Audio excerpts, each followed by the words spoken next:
have one chair there, chair here. Wow, you're late.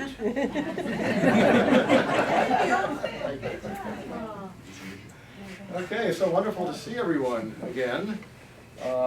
It's been well, I've been back in the library many times. It's been about a year since I've been in this room, and I don't know if you've seen all the changes that are happening in the library, but it's really, really exciting, and some really great new spaces being created, and this room itself is so much warmer and comfortable. Very warm. Warm, yes. Well, we're going to kind of duplicate the Sorrento Peninsula a little bit in the summer, not when we were there, but at any rate, I'd like to introduce my fellow travelers, Arthur and Carol Westing in the front row here.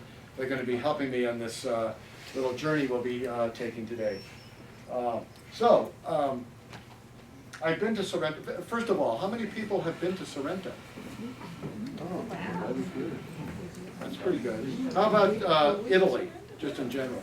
Yeah, that's the real draw. So at any rate, I had been to Sorrento a couple of times before. Once in the early 80s with my wife and my parents, and then again in the later 80s with my wife and some friends.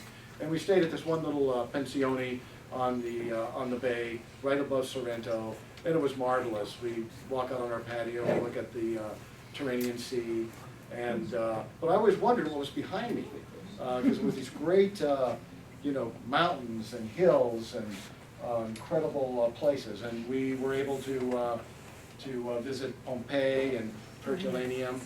And we went to Naples, to the National Museum in Naples, which is a wonderful place. So if you ever go down there and you haven't been to Napoli and the museum, you must go. It's an incredible collection of artifacts and art.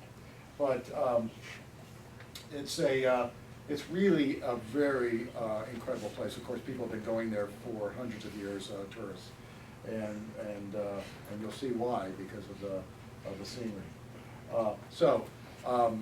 I and Carol and Arthur were there for 2 weeks in November, and we went on a hiking excursion with a group called the Ramblers of the United Kingdom.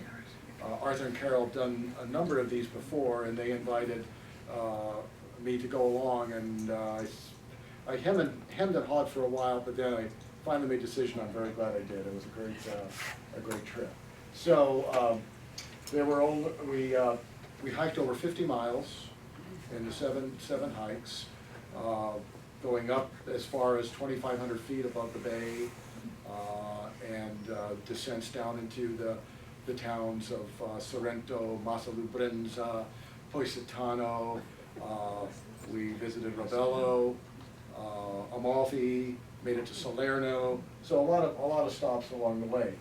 So I'm going to take you a little bit on this journey, and hopefully you won't fall asleep. May I just want Sure. to say one thing. You notice how the Italian just flows off his tongue? That did so much for our trip. Because anywhere we would go, he'd be the spokesperson, and the person would just was standing there, oh, here's another American. Oh. And then he would start to speak, and they'd go, ah! So it just really made the trip. You're too kind, Carol, because something would come out of my mouth, and then I'd get this blast of words that, maybe I'd get 30% of them. But anyway. So these people visited Sorrento, Goethe in 1785, where he writes a little poem, and Charles Dickens was there in 1845, and then the last one there is Ernesto de Curtis' Torna a Sorrento, which is Return to Sorrento, that very famous folk song that lots of people have done, some better than others, but a lot of fun. But the one thing that goes through this are the perfume, the lemon trees, the orange trees, the snow-covered heights, although we didn't see any snow, and just the beautiful vistas, and all of that was there. Couldn't have asked for a better trip. Okay, so this is going to be kind of the structure of what we're going to go over. Arthur and Kara are going to tell us a little bit about the Ramblers, and then I have some maps that we'll go through some to give you an idea of perspective, and then the hikes. We'll go through those. There are 7 of them, which includes the last one, which is Vesuvius, which is really a special one for me. I really love doing that. And then there'll be some a couple of slides on the archaeology of the area. So let's go. Carol, you want to talk a little bit about Well, I can just tell Ramblers? you a little bit about Ramblers. Ramblers is a British organization, and it has been going since 1946. And we heard about it from some friends and thought, well, gosh, I don't know, and this may be a little strange, so we only went for a week. And we just fell in love with it. We have now done 26 of these trips. They're just fabulous. Your groups are from 8 people to 20. They won't go with fewer than 8 and not over 20. A volunteer leader, and it's very reasonable in price, really, amazingly reasonable. You have always a clean bedroom, a bed for yourself, and your own bathroom. What more do you need? So we have found them totally wonderful. Thank you. So this is just a little map of part of Italy there. There are over 20 regions across Italy, 100 provinces. And there's more than one province in a region. So there are 5 in Campania. We were here, and this is the little peninsula just out. So there's Caserta, Napoli is down here, Benevento, Avellino, and Salerno is down in this area. And we were both in the provinces of Napoli and Salerno. And then there are comunes, which are the towns of those provinces. This is just a Google map to give you an idea of some of the topography of where we were hiking. The mountain region is called the Latarri, and then it's a spur of the Apennines. So the Apennines go down the spine of Italy, and this is a spur that goes out into, so it goes way out here, and Italy's, the mainland's over here, and the peninsula comes out this way. And so the Latarri is named for the goats that would graze on its hills and give quality milk. And Knights of Latarri was where they defended the peninsula from, quotes, Turkish invaders of the 13th century. So it has a very long history, going back to actually Roman times, and we'll show you a little Roman path that we took to put the Campanella, which will come a little bit later. This is the hiking and touring map. All of these little spots here are where we hiked or visited. So and what's not on the map, because it goes way down here, is Paestum, which is the Greek ruins. Has anybody here been to Paestum? Well, if you go to that, you must go. It's the best example of Greek ruins outside of Greece. I think it's incredible. It's the perfect example of Doric architecture. Doric? Okay. Okay, so Vico Equense. So Vico is right here, so that's part of the peninsula there. So we're sort of in a really good spot to go, go toward Vesuvius and Pompeii and all the way to Naples if we wanted, and then from here we could go down the side of the peninsula, and these were places where we hiked. Vico Equense, this nice little town of about 26,000, and that's the fountain there, and that's part of Hotel Mary, which is a third-class hotel. It's very nice. I'm sorry, not third class, 3-star hotel. I think it's a hotel than that. But a very nice hotel. We had both our breakfast and dinners there, and then we had lunches out on the trails. We would pack a lunch. Jerry, what month are you? November 6th to 20th, and it was still pretty nice. We did have rain. But it was like, what do you say, in the 50s, 60s, sometimes warmer. Perfect for hiking. Yeah, it was perfect for hiking. How early did you start in the morning? When did we get there? We always stopped in a bar. Yeah, we sometimes stop right before we go and have a little cafe. Oh, okay, coffee. Yeah, yeah. And then at the end, we always end up in a bar, and then we have a little bit something stronger. But I would say we'd get down to the train about 8:30 or something. So it wasn't very late. Yeah, You have to worry about that. Okay, so this is a view very close to our hotel, looking across to this 14th century church here called the Church of the Annunciation. And from that view, there is a little park, and I love this little poem here, but I could not translate that because that's all in Neapolitan dialect. And so we had to ask our hotel manager, Alfonso Soma, who was this wonderful guy. And we're still friends on Twitter and Instagram and everything. He's a really great guy. And he translated it for me. You who do not know this fantastic terrace, do not delay, but hasten to enjoy this rarity. And it was dedicated by this couple here in 1949. So. Anyway, back to the church. So that's the close-up of it, and these are some bronze doors. This is, I think, Gothic architecture, and the church was the cathedral of the diocese of Napoli up till about 1818, and then it went somewhere else. But there were many of these wonderful churches, and I would say that was Renaissance architecture. would you? Yeah. Okay. No, You should know. The doors were added in the 1700s and they're Baroque. Okay. All right.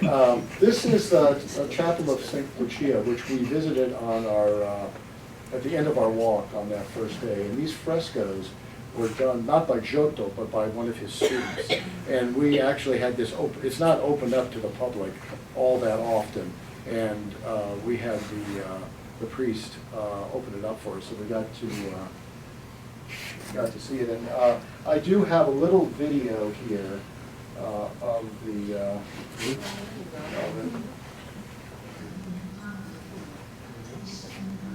And that's our leader, Julia St. John Cooper, talking about it. But these were just recently restored. But it's this beautiful little chapel, and there's so many of these things all around.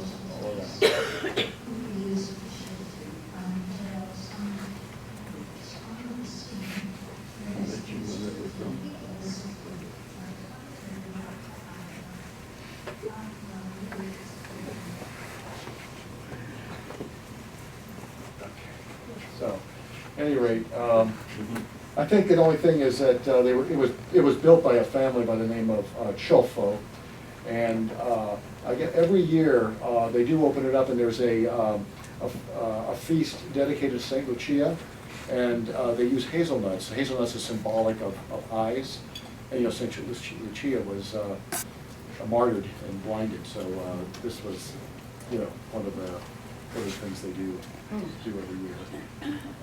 So here's our beginning of our first. This is we would be hiking through olive groves, and this is how olives are harvested. See these nets? They unroll these nets, and then they shake the trees and catch the olives in the nets and bring them out. This is the cemetery of San Francisco of the community. And a very beautiful cemetery, and there were many of these little shrines, and probably you see these, especially if you've been to Florence and Venice. There are a number of these in the streets, but just about every byway had these little shrines, religious shrines. And this was a fun thing. We would ride in these buses. We would get packed in these buses, and then they would take us to the trailhead. And we would get this down at the train station. But sometimes we took the train, and this was the Circum Vesuviana, which means circling Vesuvius. So it goes around Vesuvius from Naples all the way around the peninsula. And these trains were usually very crowded, but you would many times get these buskers that would get on the trains and just were real common, but they'd be out there, playing their music and so forth.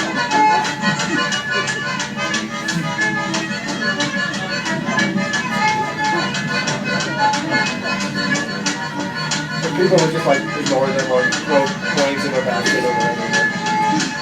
That was kind of fun.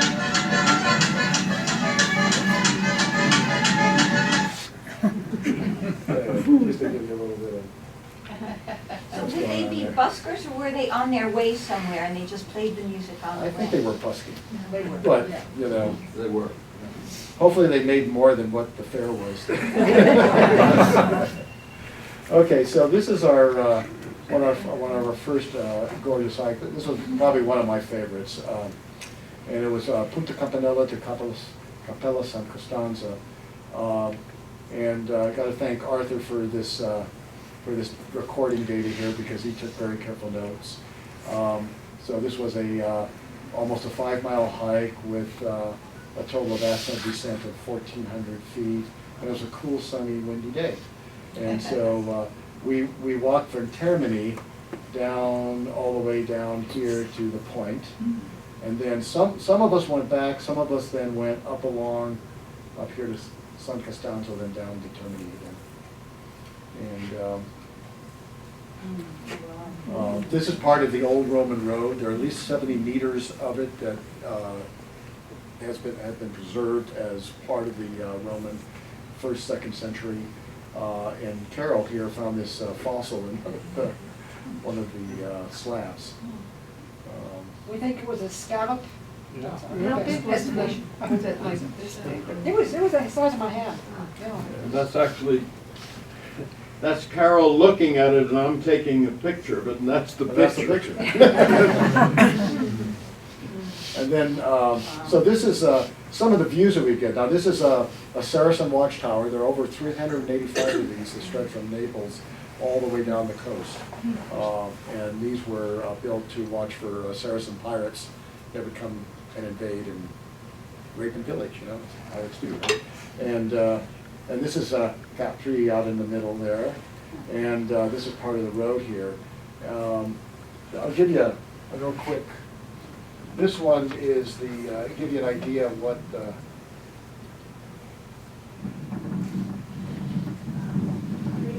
you can hear the wind, but that's actually sort of the. And I had a GoPro, which is a little video cam that you can strap to your head or to your chest, and so I would have that on, whenever I wanted to take something. Sorry. So is that the trail you hiked up? That, I guess Jerry mentioned, that's Capri. Yeah. Okay, and that's a close-up of one of the watchtowers, Torre Minerva, and that road is called Via Minervia, and it's Minerva was a goddess of wisdom, a Roman goddess of wisdom, but it was actually connected to Athena, because all of this area was part of Magna Graecia, which was Greater Greece and settled by the Greeks. And that's the Valle di Iranto, and Eros is Greek for sacred, and the sanctuary of Athena. And this is kind of cool because it's this is supposedly where Odysseus met the Sirens. And from the Odyssey, the Sirens were there to lure the sailors, and Odysseus knew about this because Circe told him that you better watch out because if you sail here, you're going to be lured and destroyed. And so he has his sailors tie him to the deck of the ship, and then his sailors, he fills their ears with beeswax, so they can't hear the sirens call. So he's going crazy, telling them to unleash me so I can go see them, and they can't hear it, and they actually keep him from doing it, which was a good thing. But you can see how this.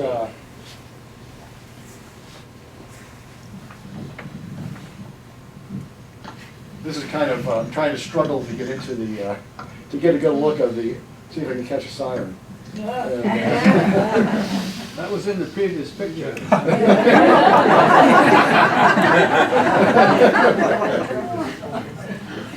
So back down in that cove was supposedly one of the places. There are a number of different places. Siren. Odysseus, are you there?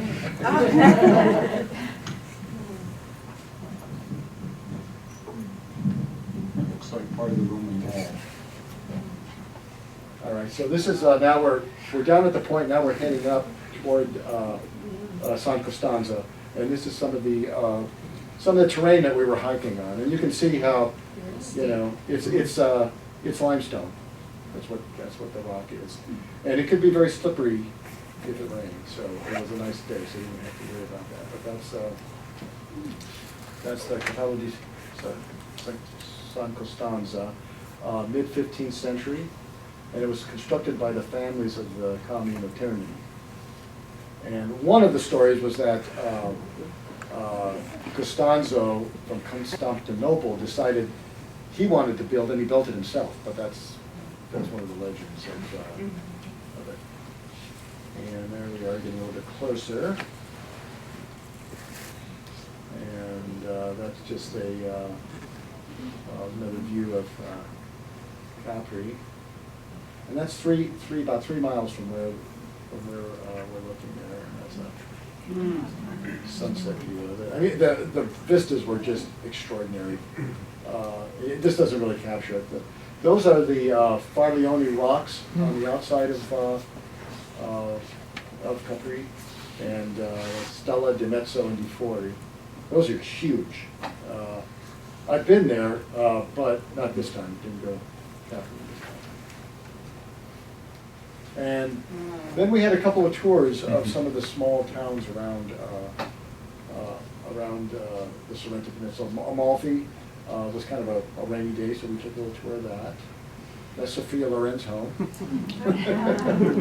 She lives in Amalfi. It was pointed out to us in this beautiful little cliffside that goes there. And there was an exhibit of Sophia in Sorrento by this photographer by the name of Ravello.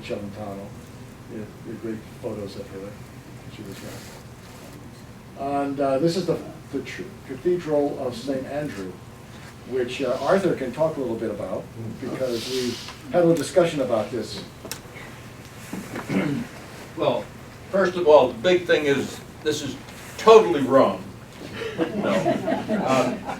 The Cathedral of St. Andrew was built in 895, and it was right next to that building. And then in the 1250 or something like that, 13th century, this one was built. And the other one, which was also St. Andrew, is still there, but it's no longer the cathedral. And this is a very important cathedral. Some people think that this is the heart of the Sorrento Peninsula, because in it are the remains of St. Andrew, who was Jesus' first disciple. And we'll see St. Andrew. Well, actually, we won't see him. We'll see a statue of him pretty soon.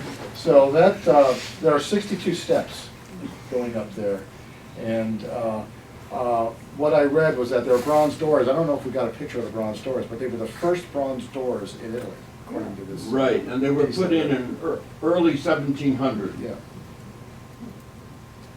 At any rate, there's just another view, and that's one of the main part of the cathedral. And these were these arches were described as Arabian Byzantine. What do you think, Chip? And this is a beautiful courtyard with palm trees and flowers. But this is the crypt of St. Andrew here. This, I think, was built in the 13th century. This statue by this was a pupil of Michelangelo. In fact, his name was Michelangelo Nacarino, who did this. And so the saint's bones were brought from Constantinople, and they're here in the crypt. But apparently in 2008, the skull was in the Vatican. So they brought that back. So now all of his remains are in one place. On top of that, on the saint's day, he bleeds a little bit, and so they have to clean up the floor once a year. Yeah. It's called the Mana from St. Andrews.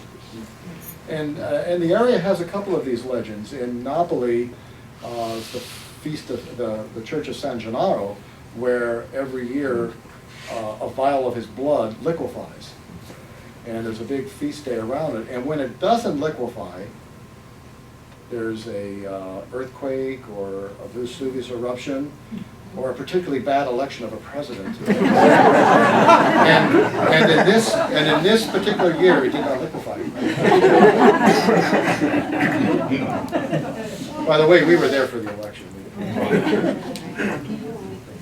And lemons are all over the so it's known for its lemons and of its limoncello, which we did have a little bit of that one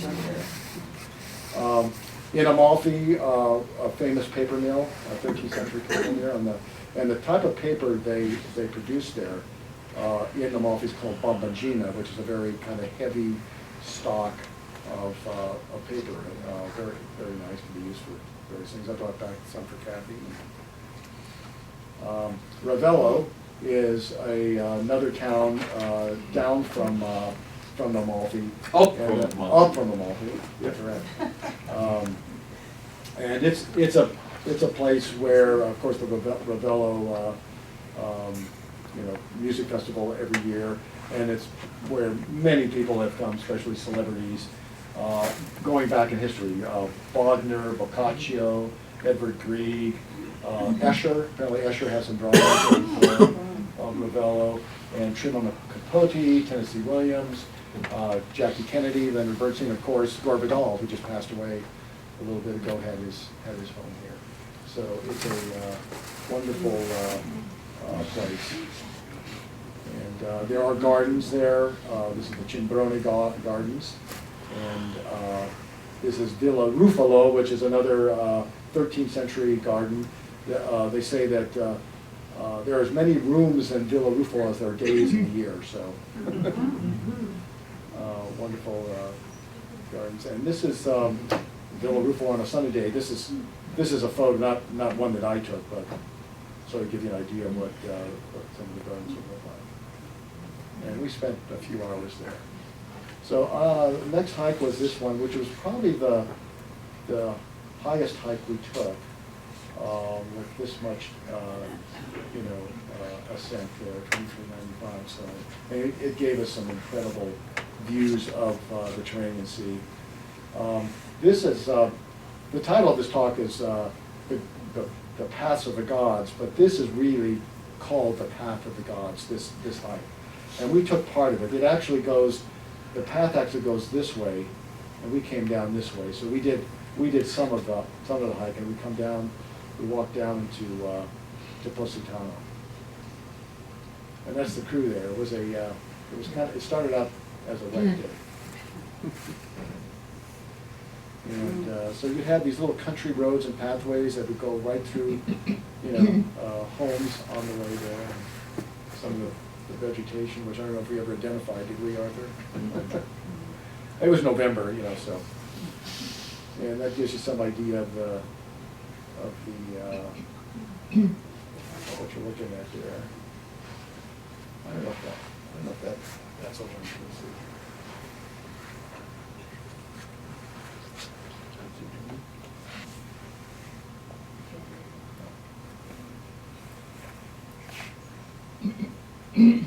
It was, so they call these mule paths, and kind of see how the precipice, and then you could look over the valley, and there'd be a little community there or something. But you get up so high here, you'd be above sometimes in the clouds.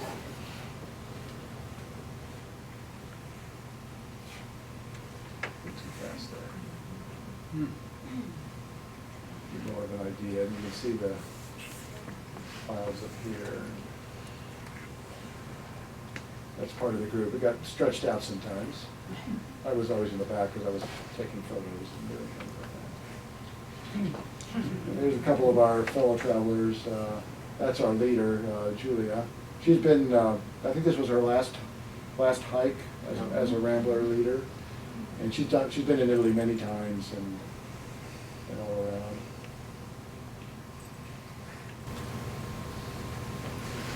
Here's a little video here. I think this might give you more of a feeling for the.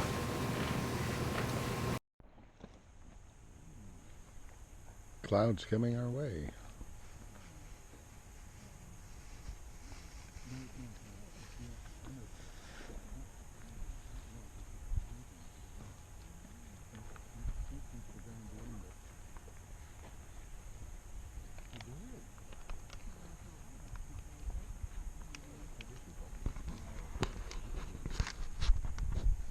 Okay, this is more of the group on the trails.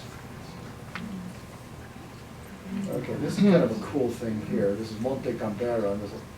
There's a legend about this, that the Madonna and the devil had a meeting, and the devil told the Madonna that you're not as strong as I am. And she says, yes, I am. I can push a hole through this rock, and she did. And there you go. Madonna was quite powerful. Kicked the hole in the rock there. So. Is this all limestone? Yeah. I believe so. Could people walk into that hole or through it, do you know? That's a good question. I don't know. I didn't see any trails to get down there, but it's possible, I suppose. You know, from some other some area. But it's pretty steep. All this stuff is pretty steep.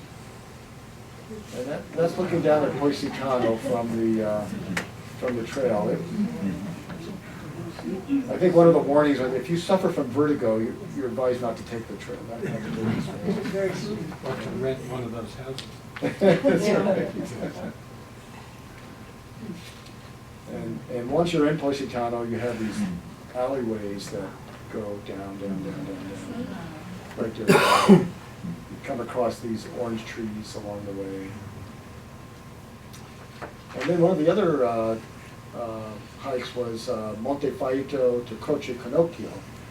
And this was through this beautiful beech forest. And there's some incredible views from here that you would see down the coastline here, all the way down. It was a windy day that day, but this is the beech forest.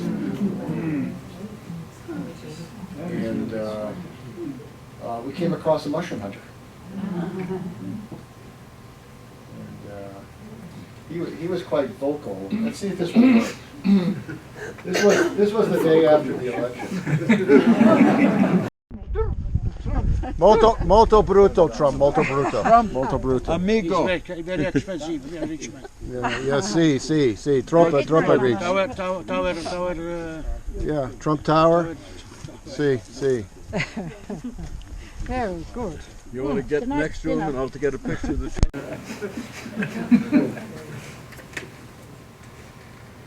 Anyway, he was that nice guy. Did you see that basket of mushrooms he had? They were not truffles. I don't think so. And these guys, they go out early and they make sure that nobody's behind them because they don't want anybody to see where their spots are. And there were a number of these people. Wow. So again, that's hiking up to the Canocchio, which had these iron crosses. And the legend is that they put these crosses up on these high hills so that the Archangel Michael would be able to land on these. And there's a beautiful view of Vesuvius from the summit. And this is all the thing of Naples. There are 800,000 people living around Vesuvius. Now, and they have an emergency evacuation plan. Because the last time it erupted was 1944, but Naples doesn't, apparently. But can you imagine getting 800,000 people? And we thought we had it difficult here with Vermont Yankee, but that thing grows. 1944. And then this fellow here, Enrico, opened up his little place after we were done with the hike. He came up and opened it up and we had some cafe and beers or whatever. This guy. That's a bus ride home from the looking around Guthrie again.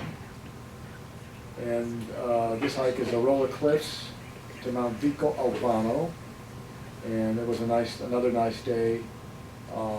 That was about a 7-mile hike, and it was a very steep ascent and descent, almost 2,000 feet there.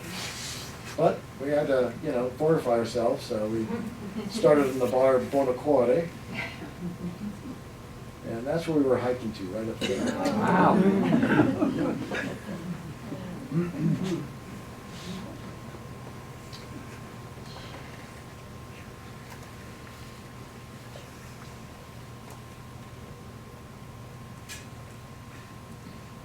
Up to the Iron Cross again. And this was on the cross. Usually didn't have anything, but this one did have some.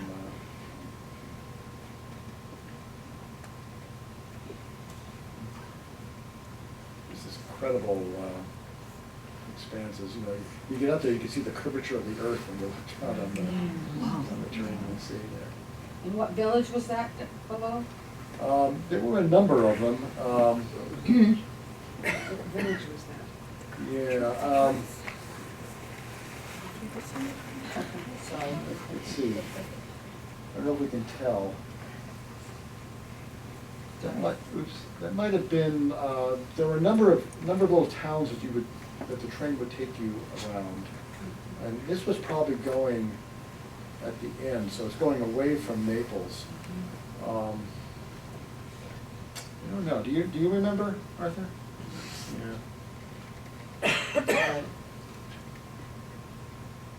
And then this was a hike that we started out in Sorrento, and then we hiked to the town of Massa Lubrenza. And that one had started off a little bit drizzly, and it was raining on and off. Wasn't a great deal of ascent or descent, but there were some beautiful vistas. That's coming right out of Sorrento. That's looking back at Sorrento. More olive trees and side there. And these lemons were like the size of grapefruits. They're called cedro, and they make a nice liqueur with these, as well as limoncello. There's another one of those little shrines, and some narcissus, we think. And this is where we were going to, Massa Lubrenza. That's one of the cathedrals in the town. The roadside shrine. Actually, that was not a roadside shrine, that was one of the Stations of the Cross. Oh, yeah, that's right, that's the number 12.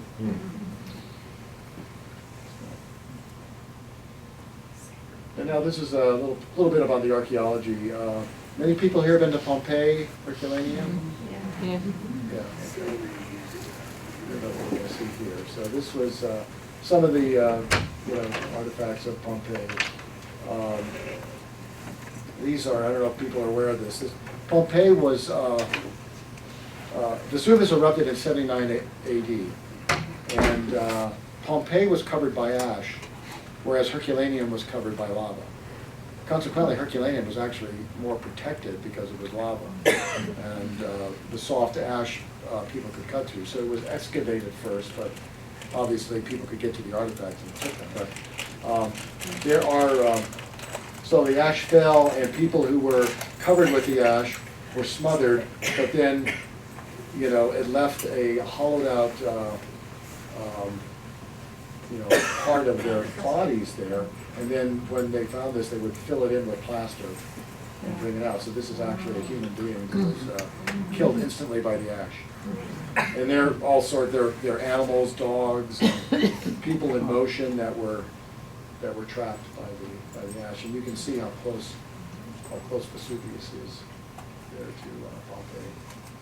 And the artwork is just incredible. Pompeii was a kind of a a resort for the rich and famous back in the 1st century, and many Romans came there for their R&R. And most of the art now is in the Museo Nazionale, the National Museum in Naples. And this is a copy of what's in Naples. And there's some incredible works of art there. But anyway, this is Herculaneum. This was covered by lava. And it's under the current city.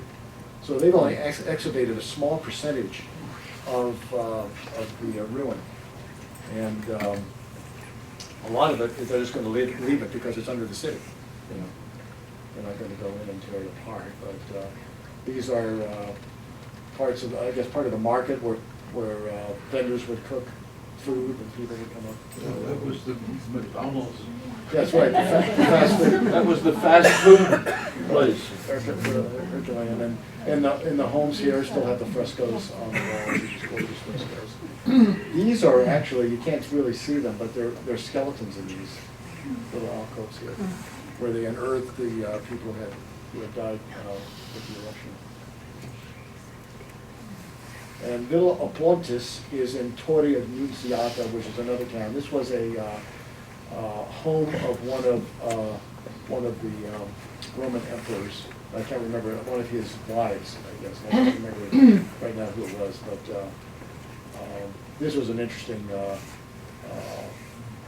ruin there too, with all sorts of mosaics all over. And then Paestum, which is Greek Posidonia, or Neptune. And this area was just incredible. Just this vast acreage of Doric columns. This is the temple of Neptune, so 450 BCE. And then they have this wonderful museum there where they have excavated the tombs. This is one famous one called the Tomb of the Diver. This beautiful, this was supposed to have been symbolic of the man dying. He's leaving the earthly life and going to the afterlife. And then we come to Vesuvius, which didn't take that picture. We stole that one, but it gives you an idea of what we're talking about. And that's an Andy Warhol version of it. The Museo Capodimonte. He actually painted that just very shortly before he died. And Vesuvius sits in another crater called Mont Soma. Mont Soma is actually much, much bigger than Vesuvius. It was a volcano that erupted, let's see, I think it was 400,000 years ago. Let's see. And that's what remains of it. Yeah, so it dates to 400,000 years, and the last eruption of Mount Soma was 25,000 years ago. It collapsed, and then Vesuvius rose out of it. And this is a lava flow from Vesuvius right here. And there's a little village very nearby, just like down the slope. And of course, all of those towns are right there. And this is looking down to the crater. There's still activity there. And it's very, very dramatic. And this is my own personal quest here. Kathy's father was a GI stationed in Vico, Equense during World War II, and he witnessed the eruption of Vesuvius.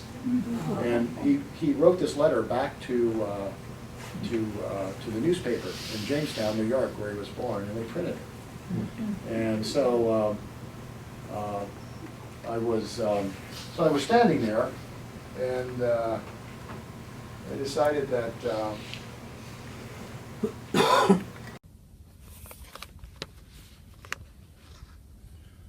from the Jamestown, New York Post, August 23rd, 1944. Local soldier writes of thrill seeing Mount Vesuvius erupt. Eyewitness accounts of the eruption of Mount Vesuvius continue to reach here from the U.S. Army men in Italy who were so awed by the sight that they put some of their thoughts into letters at home. A graphic description of the eruption, which began in March and continues in Alestrgive and now was contained recently in a letter received from Corporal Anthony T. Maisto, son of Mr. and Mrs. Louis Maisto, 1054 East 2nd Street, who is a language interpreter for the American forces in Italy. I am probably witnessing one of the most interesting historical facts of modern history. Corporal Maisto's account begins. I can hardly believe my eyes. It is incredible, the rolling black smudge that is pushing the clouds aside and reaching high into the sky is a sight which has seldom before been equaled. It reminds me of the big oil fire as the smoke rolls upward. One sergeant just mentioned, as he was looking out the window at the phenomenon, that you wouldn't believe it unless you saw it with your own eyes. Corporal Maisto spoke of the historic coincidence of the destruction of Pompeii long ago during a similar eruption. I suppose that thousands of years from today they will be digging up towns that are being destroyed now, such as San Sebastiano, and perhaps many more before this catastrophe ends, he commented. The corporal described the mountain at night as like hell burning. A glow of redness covers the whole sky encircling the mountain, he said. Along the mountainside you can see the red lava flow downward 10 to 12 feet high, and at night the ashes are alive and glowing. In the Bay of Naples, you can see the spectacular reflection it gives off into the water. You can see the lightning caused by the intense heat streaks of lightning flash across the sky, making the whole mountainside visible. Man has done a lot in this modern world, the soldier philosophized, but this is one thing he can't do. A thing about he must stand helpless and watch nature take over. Corporal Maisto was a 1941 graduate of Jamestown High School, and prior to entering the service 2 years ago, he was employed by the Dahlstrom Metallic Door Company. Here's to you, Tony. And his jeans are somewhere in the room here. Where is that? That's Kathy's father. Did that. And there's actually a site of on the web. This picture I lifted from it. These are bombers. Were they going to bomb Pompeii? Is that what we think? That's near Pompeii. Near Pompeii, right? But Pompeii was strafed because we in the tour we had, we saw columns of Pompeii that had been strafed by World War II airplanes. But so there's a whole page on. I probably should send Tony's piece to them because these are all remembrances from GIs who were there. What did Naples? Did they evacuate people? I know Naples doesn't have an evacuation plan. No, I mean back then in 1944. In 44, no, I don't think so. I don't know for sure, but I don't think they did. And these are the volcanoes I think, going to give you a little bit of time to react, you know. It's not like a nuclear power plant where you just could go. And then this was our final day here. I walked down to the marina in Vico, Equense, and I just sort of sat there last day, kind of daydreaming. And it was a Sunday, so there was the church down there, so St. Francesco was. So I just kind of let the camera roll.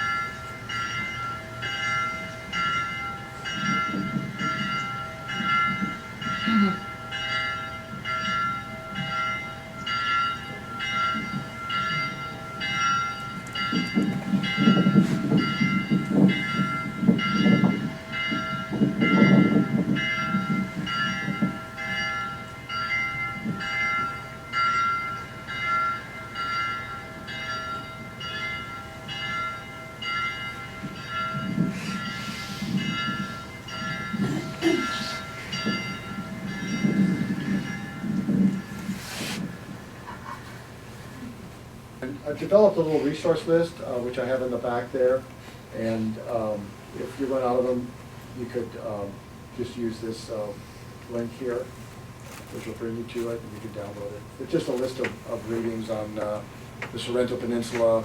It's very hard to see, but there's in 1911, Norman Douglas, who wrote, he was a British travel writer who wrote a lot about southern Italy. wrote a book called Old Calabria, and this one is called Siren Land, and it's about his travels there. He's a little snarky sometimes, it kind of turns me off, but he does really great descriptions of the area and the people he meets and so forth. And it's early in the century, the 20th century, so there's a sort of nice cachet about it. And then the rest of these are travel books and some histories. But I did make some copies there at the back. And that's the crew. Except for Arthur, I think we took a picture. I took a picture. But these are all Brits, except for this guy here, and me, of course, and Carol, and Arthur, and her. He's American, and his wife, who wasn't on it. I took that from my deck of my hotel room. Not a shabby view, huh? That's it.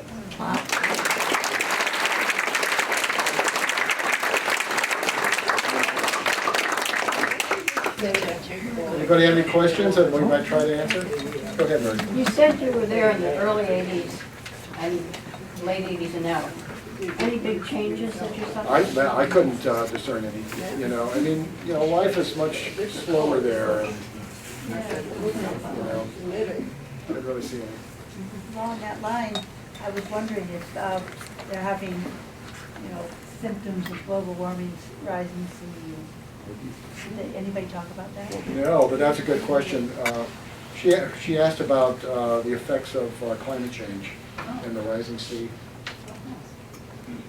We didn't hear anything about it, but they're having their own political changes there. And there was just after we got back, there was an election in Italy. Actually, it wasn't an election; it was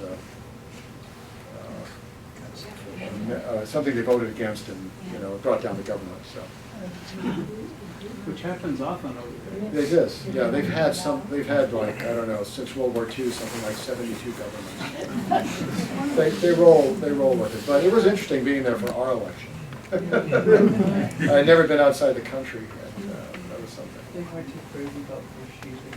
No, but they're not too crazy about this guy, I don't think. Steve? Yeah, Jerry, there was that one town where you showed that church that had the Arabic influence. And when I first saw that, it reminded me of Spain that had an awful lot of Moorish influence. My question is, maybe Arthur, you can answer this too. Is there much Arabic or Moorish or other Arab influence?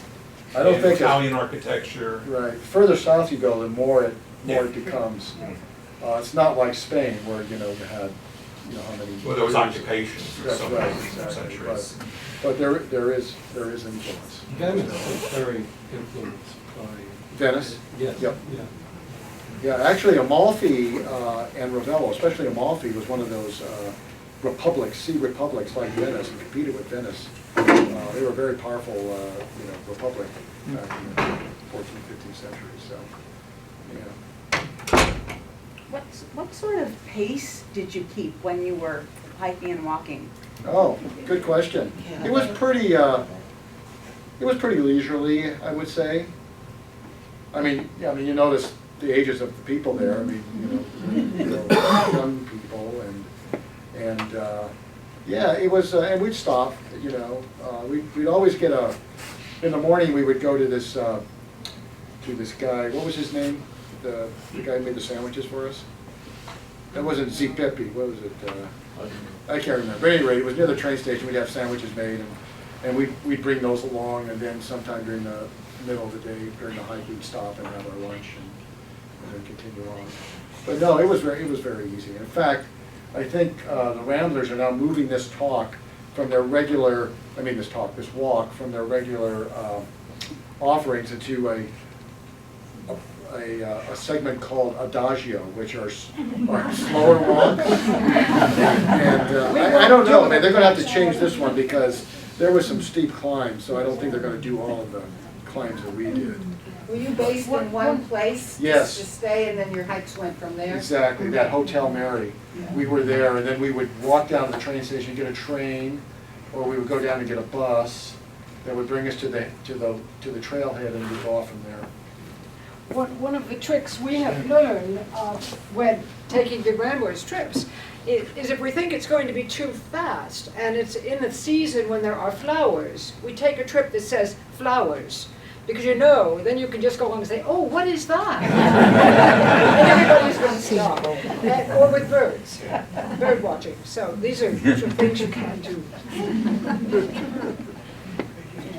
Oh, sorry. Yeah, we went to Pompeii in the 90s, looking forward, expecting to see the plaster figures, people, animals that we had seen National Geographic. Yeah, right. So, except for a few dusty glass cases, they weren't there. So we were told that they couldn't leave them out because they would be stolen, so we'd have to go to the museum in Naples. Yes. So several years later, we did that, and they weren't there either. So this is a mystery. We saw them. You saw them? Yeah, well, I had the picture of that one, Yeah, the one, but I mean, all the ones that we'd seen National Geographic. We had seen them in Museo Nazionale in Naples. Really? Maybe we must have missed the whole there's always they're restoring, and sometimes you just have to get it just right. I'm glad you got to see them. Yeah, no, they're really interesting.